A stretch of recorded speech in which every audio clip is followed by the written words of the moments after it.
তো কে বলছিল stranger things শেষ হয়ে গেছে? ভাই এত জলদি জলদি নয়, নেটফ্লিক্স এত সহজ ওকে ছেড়ে দিবে।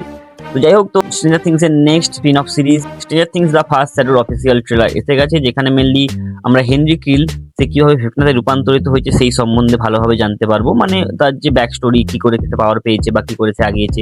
যেখানে সে জয়সের স্কুলের যে সিনটা দেখাচ্ছিল না, ওখানে হালকা করে যে সিনটা নাম টাম দেখাচ্ছিল, তো ওখানে হয়তো ওই স্কুলের যে ব্যাক স্টোরি বা আদার্স আরো আরো পায়ে যে গুহার মধ্যে যে সিনটা, ছোটবেলার যে ট্র্যাজেডিটা, ওই সমস্ত কিছু স্টোরি নিয়ে একটা মানে মেনলি ভেকনার উপর ফোকাস করে স্টোরিটা বানানো হচ্ছে আর কি, ঠিক আছে। কিন্তু কিন্তু কিন্তু এখানে একটা ক্যাচ আছে, যেটা হচ্ছে এটা মানে একজন সিরিজের মতো অমন বা শো এর মতো টাইপের কিছু হবে না। এটা মেনলি একটা স্টেজ পারফরমেন্স হবে। স্টেজ মানে ওই নাটক যেমন হয় রূপান্তরিত প্রফেশনাল ক্যামেরা নিয়ে, মানে প্রফেশনাল সমস্ত কিছু নিয়ে হবে, কিন্তু একটা স্টেজের মধ্যে হবে।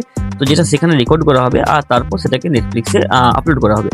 তো যাই হোক, স্ট্রেঞ্জার থিংস সম্বন্ধে কিছু মানে এখন যারা বেঁচে আছে, হয়তো লাস্ট এপিসোডের পরে আমার তো একটু মানে কমে গেছে, যেটা আগেই বলেছি তোমাদেরকে। তো তবুও দেখবো, অবশ্যই দেখবো। তো তোমরা ওটার জন্য কতটা কি ইন্টারেস্টেড সেটা কমেন্টে জানিও। দেখা হচ্ছে পরের ভিডিওয়। Thank you.